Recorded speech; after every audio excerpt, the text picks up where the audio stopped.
Përshëndetje të dashur miq të Antena TV, jemi sot se po qeshi çik Ermali, po. E njoftova për këtë diversion. Jemi sot kryesisht jemi mbledhur për këtë temën që është interesante që Marsiti, kolegu im, i nderuar Marsit Gumi mund ta shpjegonte më tepër, por tema bazohet mbi shkesën, po. Jo, thjesht bëj një parantezë vogël. Zoti Baran Bekaj sot ka dekretuar datën e zgjedhjeve dhe këtë ka bërë pa dëgjuar ende gjykatën kushtetuese ose pa marrë asnjë, si thuash, feedback për shkarkimin e zotit Velia, e ka konsideruar të mirë qenë shkarkimi dhe ka dekretuar datën 9 dhjetor si datën e parë që do kaloj Tirana zgjedhje bashkë me 5 bashkitë e tjera që janë në vakancë. Disa prej një kohë shumë të gjatë, kurse kjo vakanca e Bashkisë Tiranë, me sa duket nuk ka pritur dhe ndezi motorët për gjithë bashkitë e tjera që kanë pas vakancë për nga kryetar bashkie që janë bërë deputet apo të shkarkuar. Ky lajmi i sotëm i zotit Bekaj erdhi pas një takimi që zoti Bekaj bëri me të dërguar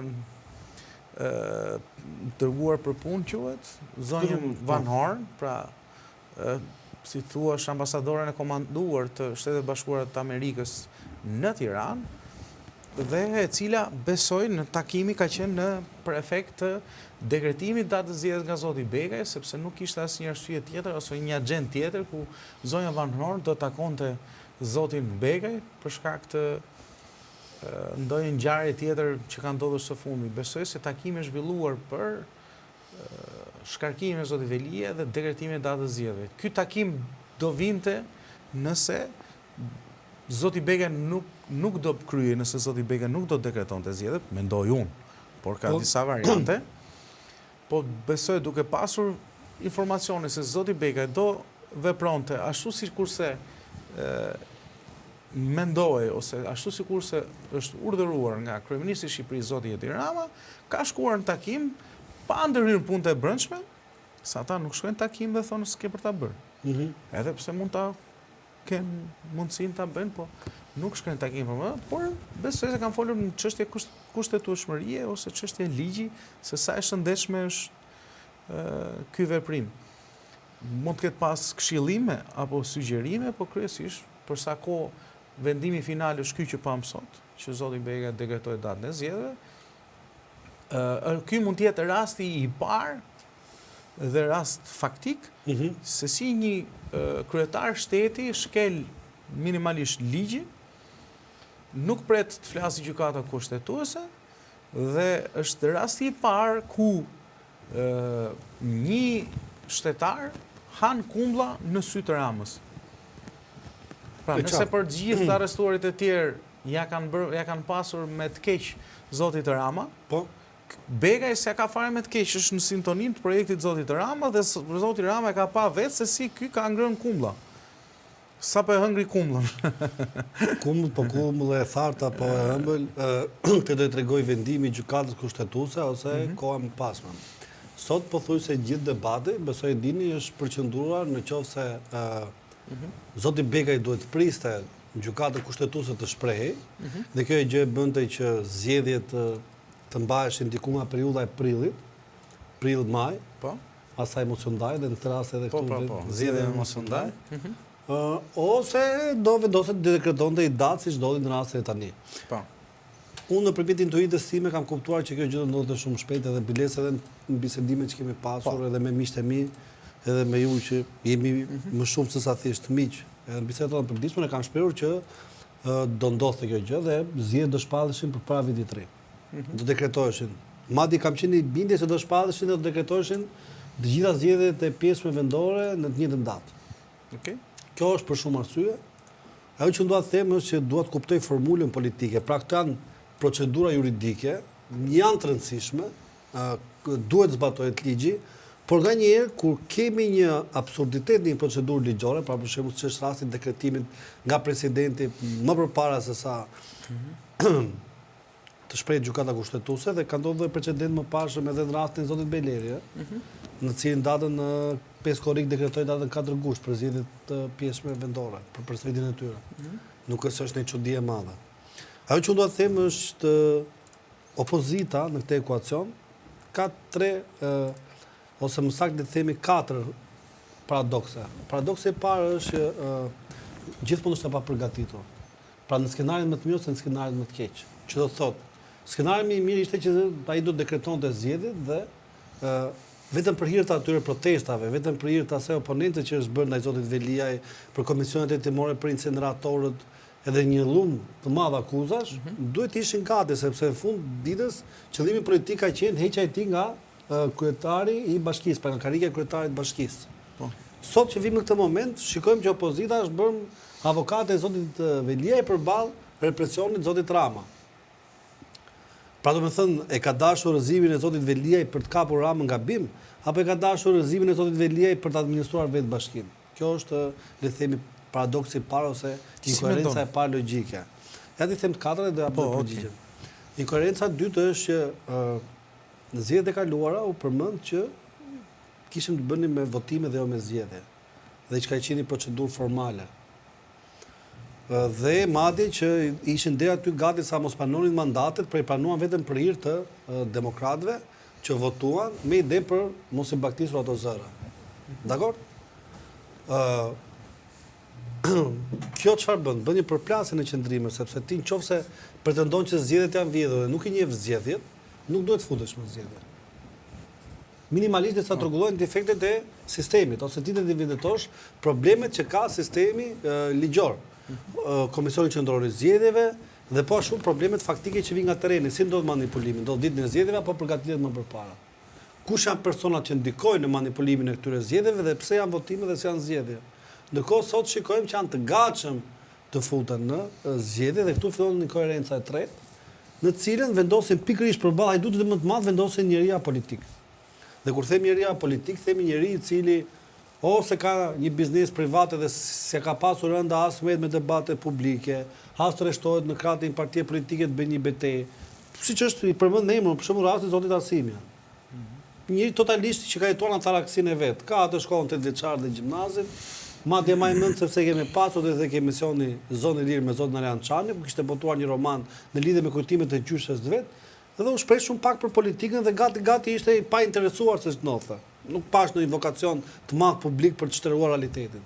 Kisha kohë që nuk e shikoja që nga periudha që ka qenë këshilltari i zotit Berisha dhe që ka qenë uet, e mbaj mend për disa projekte që fitoheshin atë në Fondacionin Shoqëria apo Gjorsoros, për kaq. Kandidatura e dytë e cila është zonja Elvira Çepani, ishte zëvendës kryetare e Lëvizjes Shqipëria Bëhet, me të cilën po ashtu dhe Ermali ka dalë në debat.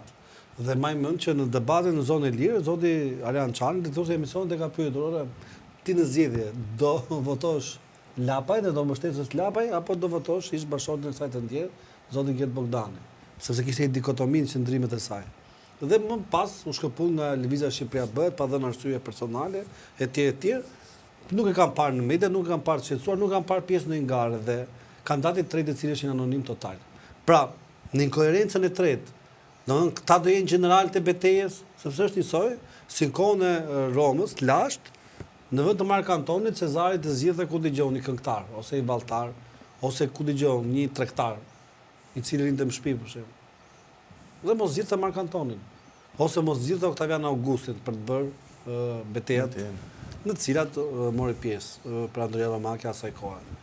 Pra shikoj një inkoherencë dhe inkoherenca e katërt është pikërisht kjo që ne jemi mësuar që në demokraci sundohet nga vullneti i shumicës dhe i majorancës. Le të themi, kur merret pjesë në një votim, pra 50+1% ose ai që ka numrin më të madh të anëtarëve të një konsorciumi të tjerë. Ne vëmë re që kjo tezë për një kandidat politik u nga Partia Mundësia, e cila ka dy deputet, dhe dy deputet që përfaqësojnë vetëm qarkun e Tiranës. Ndërkohë që edhe Shqipëria Bëhet dhe zoti Qori janë nga 1 dhe 1 2 deputet. Lëvizja, Partia e Lirisë, Lëvizja Socialiste për Integrim ka 4 deputet. Atëherë pse merr bazë teza e zotit Agron Shejaj, i cili është për një kandidat apolitik dhe le të themi edhe i imponohet një partie me 50 deputet ose me 45, meqense po heqin 5 anëtarët e grupit parlamentar të LSI-s. Ma shpjegojnë dot këtë inkoherencë katërt?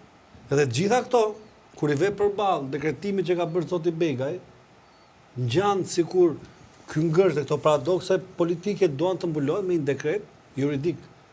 Ndërkohë që kur ka qenë çështja Vulës, kur kanë qenë shumë çështje të tjera, thoshin që akti politik prevalon mbi aktin juridik, pra çështjet e vullnetit politik. Atë nëse këto janë çështjet e vullnetit politik, në seriozë çështjet e vullnetit politik dhe pastaj diskutojmë çështjet e natyrës juridike. Unë i mendoj shumë të rëndësishme këto, sepse me të drejtë PD-ja duhet dilte me kandidaturat e saj. Me njerëz ku dëgjojmë, që nga Tirana, që kanë marrë pjesë në përgara, që kanë treguar një lloj oponencë ndaj pushtetit të Tiranës, që kanë treguar edhe një lloj votbesimi nga qytetarët e Tiranës, edhe mos harroni, ata që sot negociojnë janë që gjithë deputet që kanë ditë me pushime dhe kanë dalë nga listat e hapura të Partisë Demokratike. Sot këta kanë vullnetin dhe shkojnë dhe pranojnë dhe kërkesat e zotit Sheaj. Kjo është paradoksi i madh që ndodh dhe gjithë kjo mbulohet dielli me shosh me dekretin e Bajramit. Që e din gjithë që është noteri i zotit Rama, siç në kohën e zotit Berisha ka qenë noteri i tij Bamir Topi, pavarësisht pritjes që ndodhi në vitin 2011, dhe di që ka qenë noteri i tij dhe zoti Bujar Nishani. Njësoj siç ka qenë dhe noteri i Ramës Ilir Meta deri diku. Nuk është një çudi kjo. Kur janë prishur interesat, kanë pasur përballje. Bie që presidenti gjithmonë anon nga shumica parlamentare e cila propozon dhe voton. S'ka ndonjë gjë këtu. Këtu kanë rënë principet e demokracisë. Ne flasim sikur presim në një princip të madh. Ne po shikojmë që të dyja anët e forcave politike po i lënë vendin baballarëve, baballarët po i lënë vendin bijve. S'ka ndonjë çudi këtu. Kështu të paktën këtu kemi gjaku, aty kemi fryme politike. Kështu që shikojnë ajo që unë shikoj me interes, janë këto paradokse logjike, janë këto gërçe racionale në të cilat nuk shikoj një sqarim. Ore dje kanë akuzuar për paterinë Stramës dhe Gonshejajn, Partinë Mundësia dhe zotin Lapaj. Madje zoti Noka ka bërë dhe akuza publike për të dy. Zoti Sheaj nxori një foto me Leon Veliajt, në një kohë kur zoti Sheaj kishte flokët e lëpira për poshtë dhe ishte me ca syze të mëdha, dhe zotit Lapaj kanë nxjerrë disa akuza për korrupsion. Pse sa seron shqiptarëve? A janë më këta? Njësoj siç kanë qenë për plasën e tij me zotin Bardhi, që sot t'i jep rëndësi këtyre kandidatëve që këta propozojnë për të marrë. Po kush ja jep rëndësinë këtyre kandidatëve, se po flet sikur ja jap në ajër. Ata më flet Partia Demokratike. Po jo, s'e partia. Është një individ që ja jep të Zoti Berisha atë. Po zoti Berisha, se ti thua ata sikur ja japin. Jo, dakord, shtjellojë tezën. Në sensin që ti thua ata, po ka një emër aty se kush po e bën këtë gjë. Tani se ata Partia Demokratike po të ishte dëgjuar, do kishin respektuar primaret ata. Po. Për sa kohë ata nuk respektuan primaret, për sa kohë Berisha ju tha, kur bëri foltoren 2 që tha, ju do jeni ata që do vendosin, as i moment s'kan vendosur me ata. Pra, tjetër ju tha me fjalë zoti Berisha, tjetër bëri me veprim. Prandaj kjo pjesa që duket sikur Partia Demokratike është lënë jashtë procesit zoti Berisha dhe zoti Noka me zotin Ali Mehmeti dhe Belind Këlliçin po negociojnë me Agron Sheh dhe Agron Sheh ka vendosur përpara, mua nuk më duket sikur bën sens. Sepse zoti Sheaj është një... Ti mendoj që zoti Sheaj është manikod, është mask, në serot si shiko. Unë mendoj që zoti Sheaj është në një bashkëpunim të heshtur me zotin Berisha dhe ky bashkëpunim kuptohet që në qëndrimet që mban. Zoti Sheaj për shembull kur nuk e përmend çështjen e non gradës zotit Berisha, ku nuk e përmend faktet që dalin ndaj zotit Berisha, apo edhe faktet që zoti Berisha sot sipas AMS kishte 90% të medias dhe kohës televizive, ishte njeriu që zotronte gati në 90%, dhe kjo mendoj që është një marrëveshje e fshehtë. Që zoti Sheaj, ky Sheaj s'është shprehur kurrë kundër Berishës.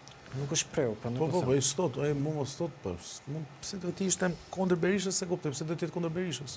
Jo, do të thënë një njeri kur dahet nga një parti, ndahet për disa arsye.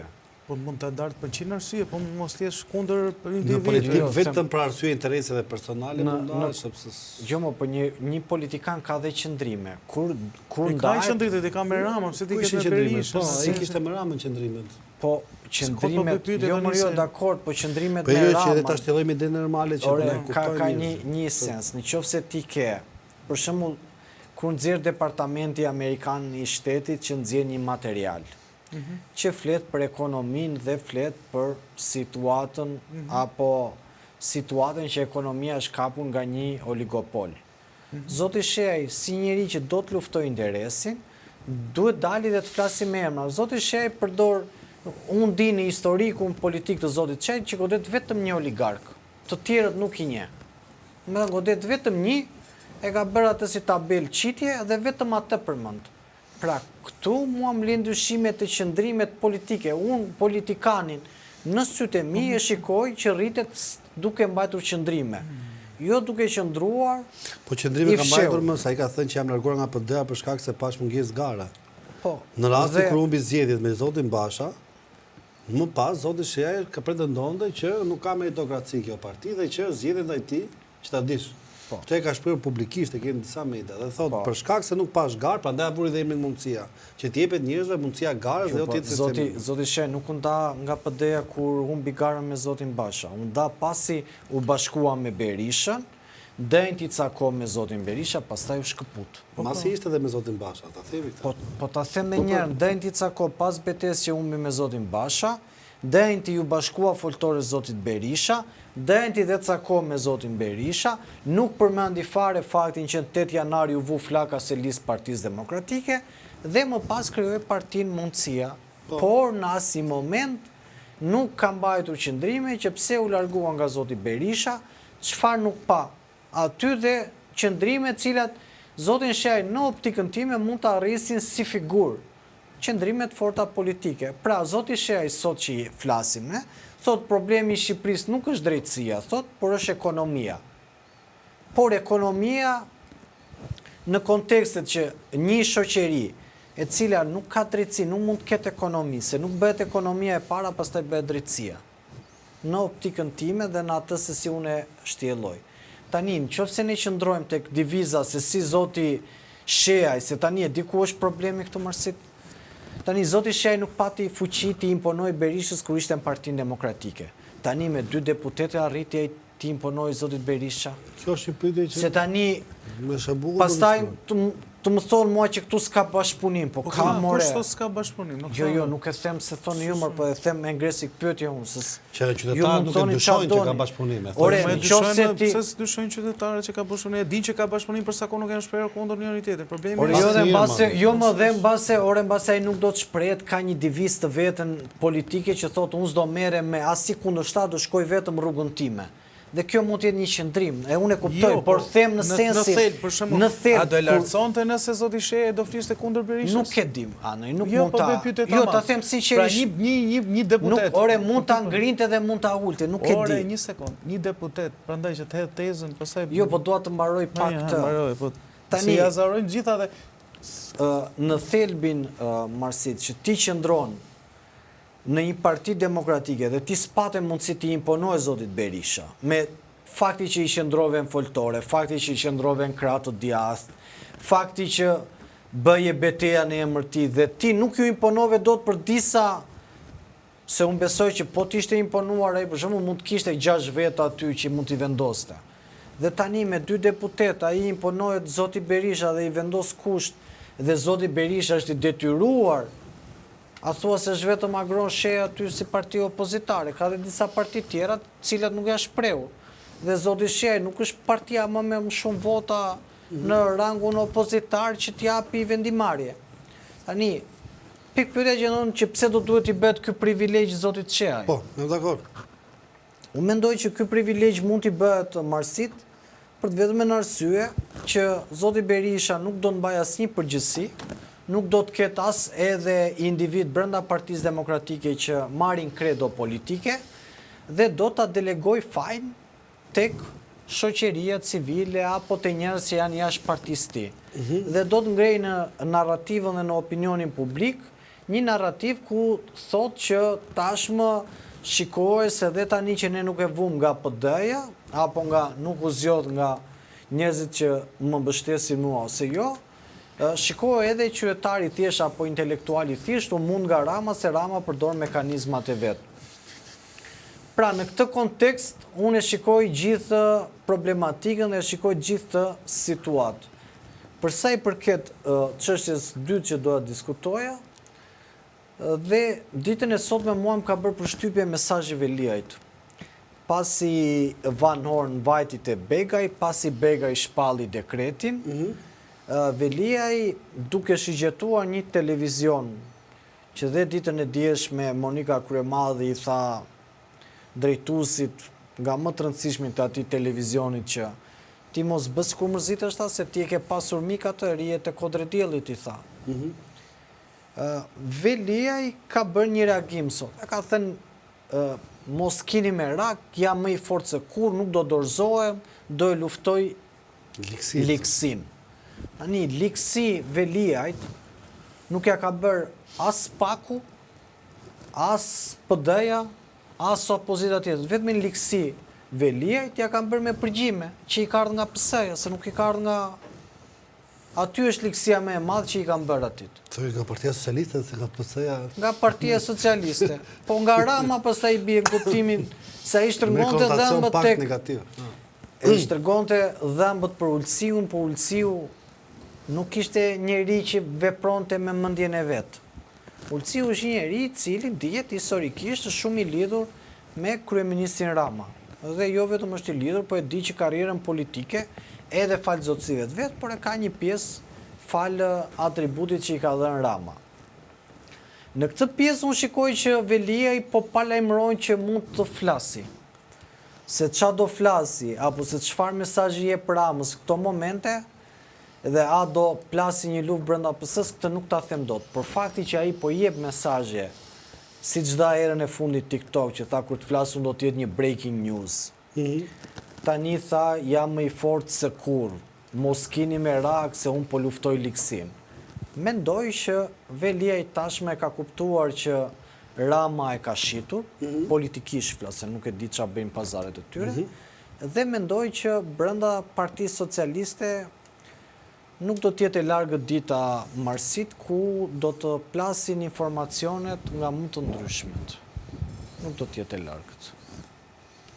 Ky është dy prej këndvështrimeve që unë kisha për të çështje, kështu që mund t'i kthesh kujt temë duash. Jo, unë i thash ato 4, fal Andri, se mos jo, s'kisha si gjë, se unë pëlqen ndëri kur ashtu kur marrë fjalimin, çfarë do ndëri kot i kthehem prapë nga e para. Shiko, unë jam vetëm për një gjë për të vërtetësh i shqetësuar me mënyrën si po shkojnë ngjarjet politike. Edhe kam një dyshim për shembull për zotin Sheaj që luan lojën e tjetër kujt, pa është si thua maska.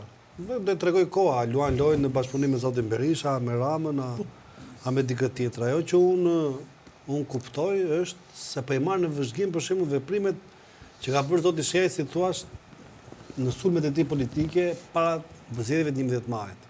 Zoti Sheaj përqendroi gjithë luftën e tij politike përballë zotit Lapaj. Gjithë gabimi që po bëjmë ne është në gjykimin tim se pe faktorizojmë shumë zotin Sheaj. Jo mos pe faktorizoj, unë thjesht po themi sigur zoti Sheaj pas ka lëviz. Jo, zoti Sheaj është tubi. Po ama unë as tubi as zorra nuk është. Tubi është burr. Ose zorr. Po as tubi as zorra s'është burr tani le të themi atë çfarë është për të thënë. Tani nuk mund pretendojmë që tubi ose zorr diçka është sepse zoti e para një herë ne nuk e godasim. Fakti që rryma që del prej tij me një qendrim të bisedës tregon që ka një rëndësi. Ne nuk e o Marsit, unë kam punuar me ty. Ti tani nuk e qenë burri mirë gjatë kohës që kam punuar me ty, unë e kam ti gjatë gjithë kohës. Po. Fakti që shkëputem nga ty, dhe nesër pas nesër del ju them qytetarëve, ai Marsit pas ka qenë maskara, ose është maskara më saktë. Tani më bën nder mua apo qeder? Unë them më bën qeder. Pse? Po më mirë vonë se kur se qeder. Jo, nuk ka më mirë vonë se kur. Kjo është për tall gajlen me opinionin publik që gja unë tani po reflektoj. Pse Agroni e dinte kush ishe Berisha, edhe kur ishte Luli, edhe kur kandidoi përballë Lulit, e dite edhe kush ishte Luli për atë, e dite edhe kush çka kishte bë Berisha më përpara, çka kanë bë këto të tjerët. Pra, Agroni nuk shkojnë PD për të pastruar PD-n, as për të bërë katarsisin e mëkateve të Berishës, apo kujt tjetër. Agroni shkoi për një bindje politike, besoj unë, dhe mendoj që atë bindje politike ose projektin e tij politik nuk e realizoi dot brenda PD-s, tha ta realizoj jashtë PD-s. Por unë nuk besoj se do i shkonte Agroni të fliste keq për Berishën. Luli është ndarë me Thik, me Berishën dhe nuk e ka bërë atje, e ka përmendur kështu si satelit non grata që e din gjithë. Se edhe Ermali thot do pjasin këto betejat e mëdha brenda PS-s, unë e shoh edhe atë të vështirë. Ç'a betesh? Se ky do dalin dokumenta, do dalin këto. Tani e di çfarë është kjo lojë, kjo është lojë spini për shembull që doli ajo video e Ramës me që kishe 4 vjetë që qarkullot e Ramës, e Olsi Ramës me gjaja me bandat, pse doli kjo video tani atë do të ke nxjerrë Erioni. Pse do të ke nxjerrë Erioni? Pse s'themi ne që kanë nxjerrë ndërkombëtarë? Ishte rastje çuditshme në ditën që u bë shkarkimi i tij. Pse se kanë nxjerrë ndërkombëtarët? Pse se kanë nxjerrë shërbimet sekrete? Pse se kanë nxjerrë njerëzit që kanë interes thonë që këtë e ka bërë Erioni? Se unë nuk jam gazetar që të shofi lajme dhe pas kanë zgjerë këta, e ta besoj lajmi që pra ne këtu dhe të lindi pikpyetje. Kush ke ka interesin këtë moment? Kush e ka interesin më të madhën? Erioni e kishte fuqin, pse s'doli kë përpara, për doli tani që Ramburg? Për të kërcënuar Rama e kërcënon kollaj Erioni, në kam thënë pas herë. Njerë i shkojnë zyrë Sajmir Tahiri, netin 2 orë me të, doli, ndryshoj qëndrim Rama. Rama shkollaj shantazhueshëm nga ata njerëz me njerëz që ka punuar dhe ka bashkëpunuar, se i din gjitha burr tani. Ata me njëri tjetrin. I din dhe nga ku i kanë marrë urdhrat. Gjithë problemi i dosjes Berishës me dosjen Partizani është që nuk e kap dot prokuroria, se asnjë nga ata që ka punuar nuk thotë që valla ka thënë ky do e bësh këtë për vjerrin tim, për dhëndrin tim, fal. Kurse në konceptin e Ramës, kush do dali sot, kush guxon dali ti thotë që ma ka thënë Rama këtë? Mund ta bëjnë, e bën Arben Ahmetaj nga s'bën gjë Ahmetaj, ore e bën, mund ta bëj Arben Ahmetaj që është atje, që prap nuk e bën, por këta këtu që janë dhe brenda qelias diskutohet fare më. Këta fërkojnë duart dhe gjithë pakti ose marrëveshja që mundohen të kapin, nëse kjo drejtësia që ne proklamojmë se që ka drejtësi e kulluar, por që ka dorën e një njeriu apo kujdo tjetër, qoftë Sorosit, qoftë Ramës, qoftë Berishës, si mund të imagjinojmë që një drejtësi e kapur në çdo lloj spektrash të ndryshëm, kushdo qoftë më, edhe nga SBA-ja. Ç'është kjo drejtësi që e kap ka një? Diun SBA-ja është e mirë, apo pse është e mirë SBA-ja, nuk është e mirë Rama, ose pse është i keq Rama, nuk është i mirë Berisha. Drejtia duhet të jetë e pavarur e pa kapur nga asnjë faktor. Dhe nuk mund të punojnë mbi interesat e kujdo, përpos interesave të subjekteve që janë të drejtësisë, pra për të dhënë drejtësi atij që prezumohet i falshëm nga drejtësia dhe të punojnë interesat e një kombi. Shpun ka këtu tjetë drejtësia e ka. Kështu që nuk i bën derë Agronit për të kthyer temës, as Erionit, që të kuptojnë që sot, mund të lëvizin kulisa, po, mund të ketë njerëz, janë shërbimet sekrete më që herë pas here duan destabilitet në rajon. Kush janë serbët, Asfalia, ku dëgjon që janë këto, apo kujdo. E drejt. Sepse të ta marrën tani që kanë nxjerrë Erioni atë video apo çdo tjetër. Tani një nga lajmet kryesore besoj që e kishte nxjerrë pak në dosje Pikal që aty e lexova ishte se ka kalu 5 maj ka kalu është dhe Rama dhe Veliaj. Dhe VKM-ja Ramës dhe VKM-ja e Zotit Veliaj për shpronësimet që janë bërë atje. Ka një kallëzim s'pak është marrë parasysh. Kemi Ramën detyrë, në ra teza që nuk preken këta që janë detyrë. Derisa të merret cilësinë e Pandeurit, po lerën dhe nuk kishe as kallëzim deri tani. Nuk guxonte kush ta kallëzonte. Po patjetër, derisa të merret cilësinë e Pandeurit absolutisht mos po them gjë. Po jemi duke parë dritare të reja jam duke thënë. Unë po tregoj, nuk po them që këtu do ndodhi mrekullia më, jo. Por këto janë dritare të reja i betejë që sa ka nisur. Kjo është pasaj për te tezave që ka zoti Peçi mbi betejat e mëdha. Kjo është ndodhi Armagedoni. Nuk është Velia. Pra, nuk është Velia këtu.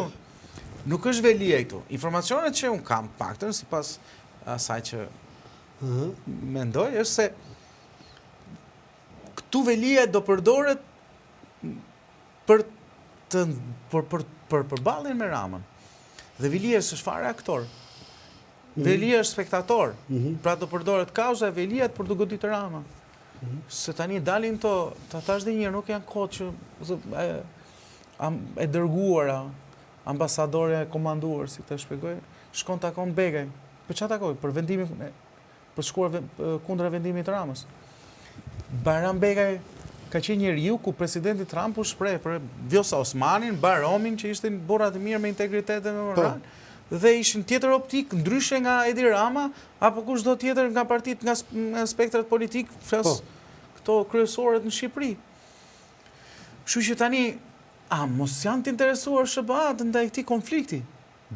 Them unë tani që Zoti Veliaj të ketë një betejë përballë Edi Ramës, dhe pse u kujtuan sot organet e drejtësisë merren përsipër një kallëzim që është bërë nisin hetimet, si i thonë, për një kallëzim që është bërë për shpenzimet e 5 maj. Kjo është shpirtja. Kush e ka bërë këtë ose kush e nxiti? Pse pikërisht sot? Tani s'mund them se ajo e Veliaj. Një Veliaj që po e shtrëmron gjithë spaku, po e bën me fol me vete, Veliaj tani me kallëzimin e 5 majit po e fut ose nuk e besoj këtë. Nuk është Veliaj këtu.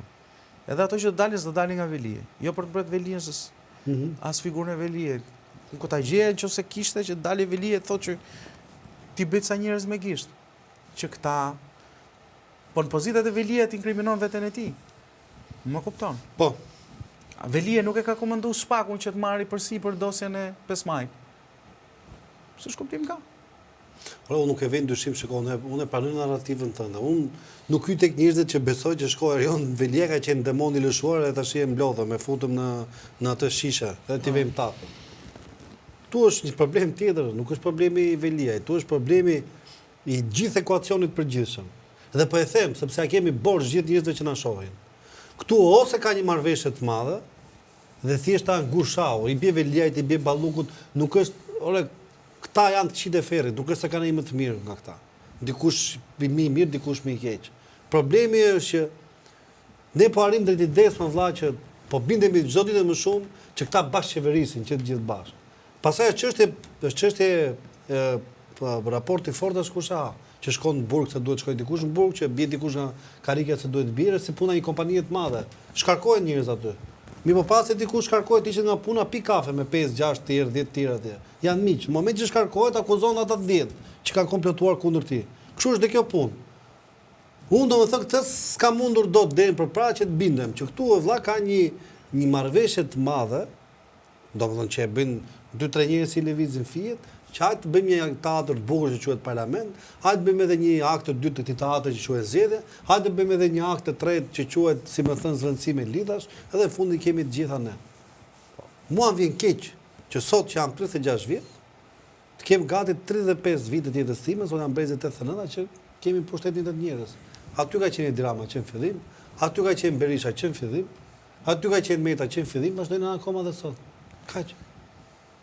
Pisa tjetër janë kot, janë xhaketa, këta janë 3 goshtat që marrin xhaketa, ndrohen xhaketat, herë Basha, herë Gshea, herë Veliaj, herë Spiropali, herë tjetër që si ka këta vazhdojnë në aty.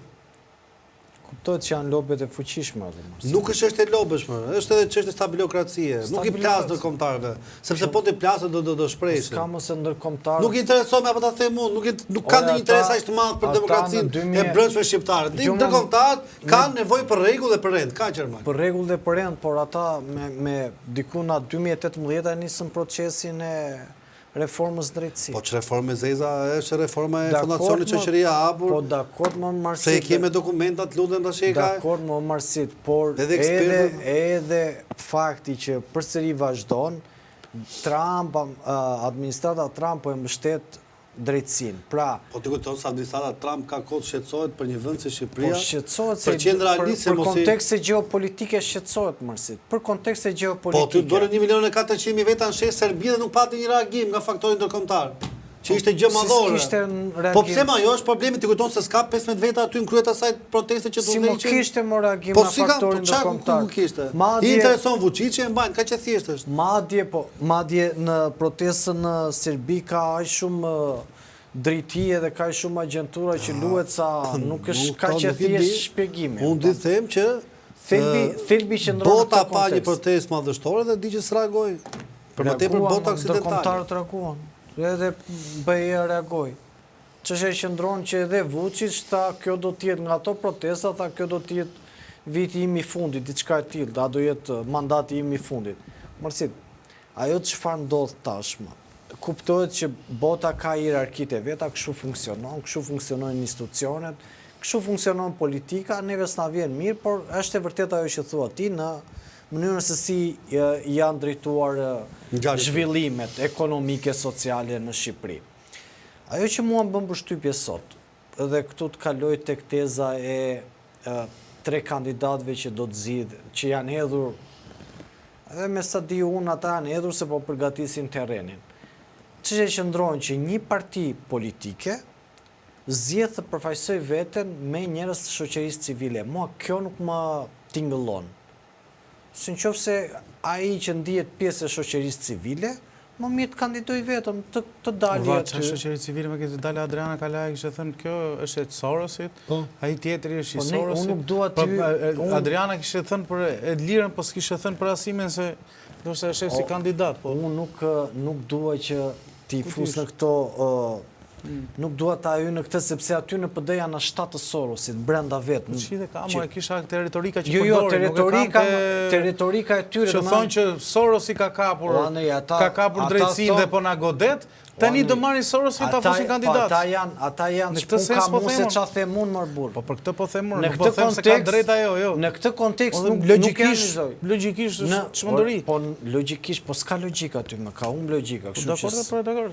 Në këtë kontekst, një parti që është politike zgjedh një kandidat apolitik.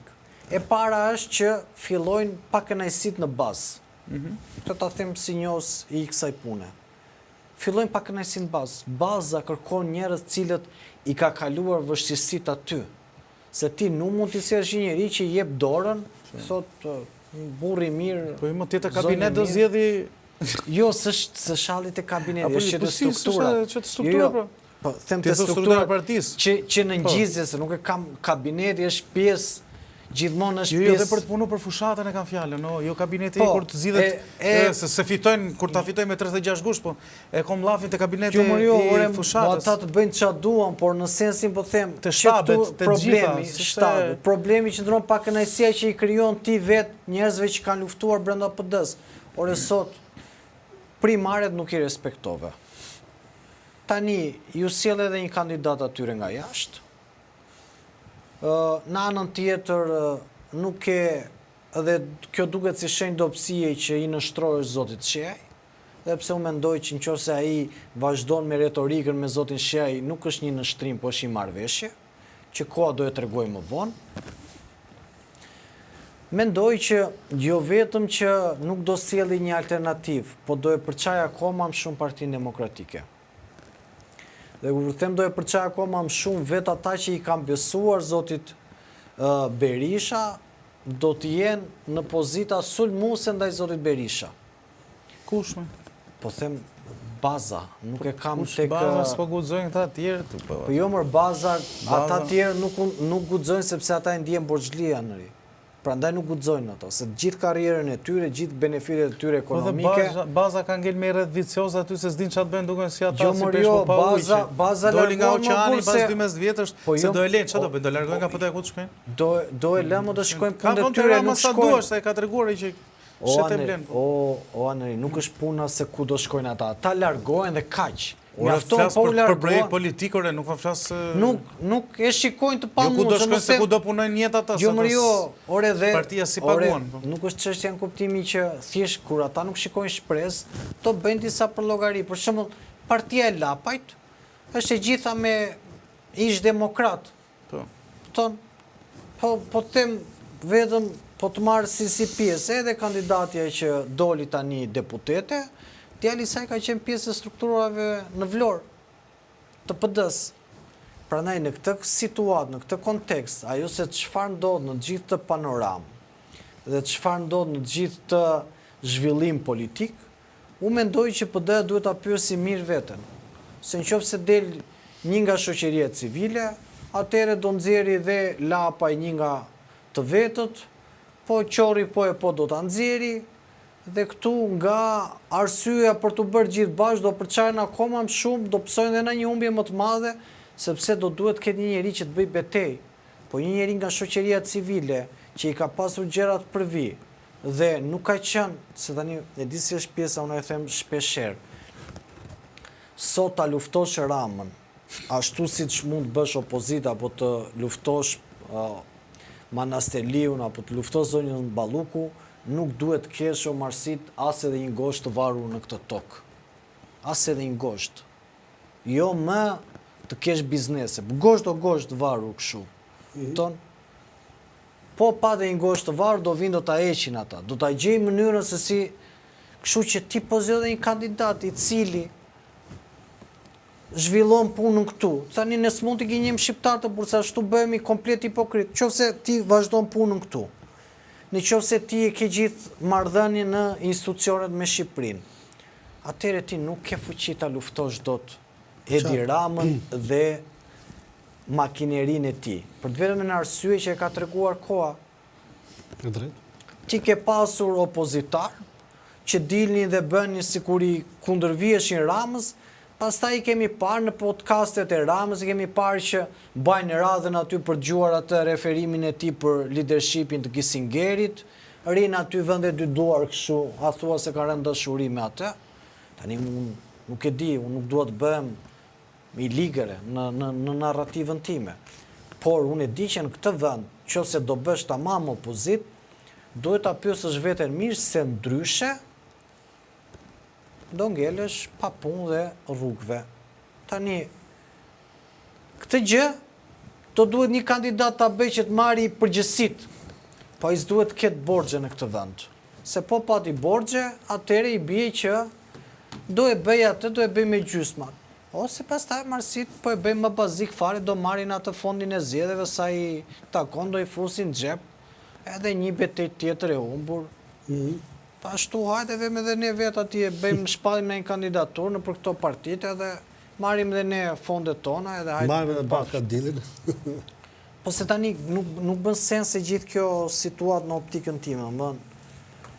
Nëse del që të luftosh Edi Ramën, do duhet të kesh edhe një fabulë, marsi, do duhet të kesh edhe një histori.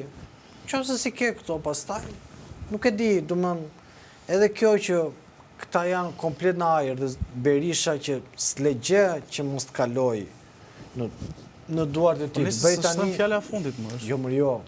Se bëjmë kod, po ne po analizojmë. Bëj si thënë 100 vete, bëj si 2 vete, është ai muhabeti tani. Po nimisa s'është dhënë verdikt jo. Po se po bëjmë sigur e ka nda Agroni Ermal Asimen apo Lubonjën. Po vari më se po japim shumë rëndësi Agronit. Ne po themi si bisedë. Doli, e kush po bëjmë që unë kaprin e njoh se e kam pas dhe në fakultet, kam bërë shkollën me të. Po as kaprit, edhe kapri u sot sikur a thëshë se vend kryeministri i ri, edhe do duk si dëshmitari Jovaj kur e pash me çantën ashtu. Por në rregull ajo është çështje PR-i pastaj edhe. Jo, se s'kam, po jo ashtu mu duk mund se kanë se me të keq. Po ideja është fakti që doli aty që ne kemi vendosur në tonalitet, në gjuhë trupi duke sikur këta i kishin vënë kusht të pa thyeshëm zotit Berisha. Është shumë mirë që janë ato pozita. Por nëse këta e kanë vënë kandidatin, kandidati s'ka përqenë as i tyre, as i Berishës. Nëse fiton. A e di këtë? Po. Se s'mund tjetë. Këshillë bashkiak kush e ka? Se. Që të bëj kryetari pa këshillë? Do firmosi si Veliaj. Do gojnë dijen aty. Do firmosi si Veliaj. Pa këshillë bashkiak, sa për atë e akuzojnë ata. Që t'i kërkojnë kryetarit ose kandidati tyre nëse fiton dhe i kërkojnë o vlla, shkoti firmosi qik si Veliaj? Apo do bëj Agroni firmat e Veliaj? Se nuk e, edhe si koncept nuk më bën logjik fare. Unë se kuptoj çka kërkojnë këta. Minimalisht, si mund t'jeti kandidat politik, që s'ka as bazë politike, as dhe, për çfarë do shkoj aty, të bëj oponencën e Këshillit Bashkiak Partisë Socialiste. Si vlerë, valencë politike, s'ka vlerë, kryetari bashkisë, s'ka Këshillin, ti veto gjitha kundër. Se parlamenti i Tiranës ai është, por Këshilli. Unë nuk e kuptoj me fjalë çfarë po kërkojnë. Unë nuk e kuptoj që pse Berisha nuk rrezikonte dot edhe këto palë zgjedhje, se këtu dinamika ndryshojnë her pas here. Ndryshe janë zgjedhjet qendrore, ndryshe lokale, ka kohë derisa të vinë zgjedhjet prapë lokale, që të bashkohet Berisha me me sheje dhe t'i vejnë kushte Berishës. Po nëse Berishës i kanë vënë kushte Agroni, Berisha po s'ka marrë fund në bu. Berishës që ka totalisht i marrë fund. Berisha është në mëshirën e dikuj tjetri dhe i kanë rënë. Prandaj unë sot bëra, se s'desha me zjatë shumë, se s'kisha as nervat që të meresha, se me këta rrit 2 ditë duke shkryt edhe nuk ka rrit do të përfundosh se ka shumë gjona për shkryt për këta. Tani kalum nga PD-ja e Lulit tek PD-ja e Agronit. Këtu s'ka PD Berisha. Po shumë është. PD-ja Lulit, PD-ja Metës, se kandidu njerë më siglën Partisë Lirisë. Po i imponoj dhe Belind Këlliqin. Po i imponoj Belind Këlliqin, PD-ja e Gonit. Që Berisha, për i bim qaf kot, Berisha se ka PD-n. Në thelb, a kupton, ose të paktën hiqës sikur nuk e ka. Dhe po tallet tani me demokratët. A e meritojnë demokratët tallen tani? T'ja lesh njëri tjetrin, mos më bën ndryshim Luli nga Agroni, më duken të dy njësoj. Kur njëri u largua dhe iku, tentoi të mori vullën, por pos pasaj me të drejt pa të drejt, të nuk e zgjidhun. Mund të kishte drejt Luli ta merrte, mund të kishte Berisha, nuk ka rëndësi. Po për sa kohë ti ngrite nga çove në piedestal, një person, një figurë, kret si ishe pa një orë, se njifte kush. Me njifshe ti Lulin për para? Se të vinte në Tiranë? Jo. Për para se ta bënte kandidat për kryetar bashkie, kjo apo ministër e gjitha, si dim. Unë se njive, ishte anonim. Shumë bukur, i dha gjitha pushtetet e mundura, i dha partin ta drejtonte. Dhe kur erdhi puna e futi thikën pas shpine. Sot janë armiq. Ky tjetri tani që iku pse Berisha ose brenda Partisë Demokratike të drejtuar nga Berisha mungonte gara, u largua për shkak të mundësive pa mundësive për të garuar për një postë brenda Partisë Demokratike, u largua doli sateliti i Partisë Demokratike dhe tani do kthehet dhe do bashkohet do jetë më luajal ose më besnik se sa ishte brenda PD-s. Atëherë këtu jemi pra PD-ja Lulit, PD-ja Gonit. Berisha nuk ka PD. Për sa kohë nuk ka marrë përsipër që minimalisht atë që i takon me ligj, duke qenë kryetari i PD-s, ta marri përsipër vetë. Që kryesues gare me apo pa Gonin duhet ky zotëria. Goni po duhet na bashkohet, nëse ka bindje tona, po duhet mos na bashkohet, se pastaj nëse në të ardhmë, unë kote mba Gonin pastaj satelit Partisë Demokratike, leti ofroj dhe postën e kryetarit partisë, sekretari i përgjithshëm Meralt Kapri, çka kanë këtë tjetrën, çfarë është ajo goca? Që u martua tani? Barbara Dota. Barbara Dota ka. Atë ta vën, ku dëgjon, se çka kanë këto? Kryetari i grupit parlamenti po ta nxjerrin dhe deputete. Edhe këtu mbaroi pastaj Berisha s'është kjo kundi. Ne kryetari i Bashkisë Tiranës, nëse zgjidhet nga Agron Sheja, i bie kryeministri i ardhur tjetë Agroni pastaj. Se Agroni vendos dhe valencat PD, Agroni do vendosi edhe për fatin e PD-s, do vendosi dhe Agroni është projektuar për të qenë kryeministri i ardhshëm i Partisë Demokratike, nëse Partia Demokratike fiton. Kështu që mu nuk më bën asnjë, nuk më bën kur fare sensi që të dali një parti tani me 2 deputet, me 40.000 vota, në rang kombëtar, dhe thotë që ata janë dakord me ne sepse ne menduam ma politik. Tani kjo është poshtërsi nga ana atyre që kanë dakord më përpara për të tallur me këtë zgjedhje, për të tallur me demokratët, ose nuk më thot asnjë gjë. Pra, kandidimi i kandidati që nuk i jep asnjë vlerë politike një partie, por i shton hijet e dyshimit, atëherë është të talli me demokratët e pafshëm, le të bëjnë çfarë duan absolutisht. Problemi është se këtu në këtë vend nuk ka ngel më asgjë për të besuar ose për të ndjekur, as për të shpresuar asgjë. Prandaj hedh teza se mos kjo përçarja, se Barami e thash dhe çfarë si isha mi televizion tjetër, Barami ishte e ndeku i fundit i Edi Ramës me Shtetet e Bashkuara të Amerikës sipas bot kuptimit tim.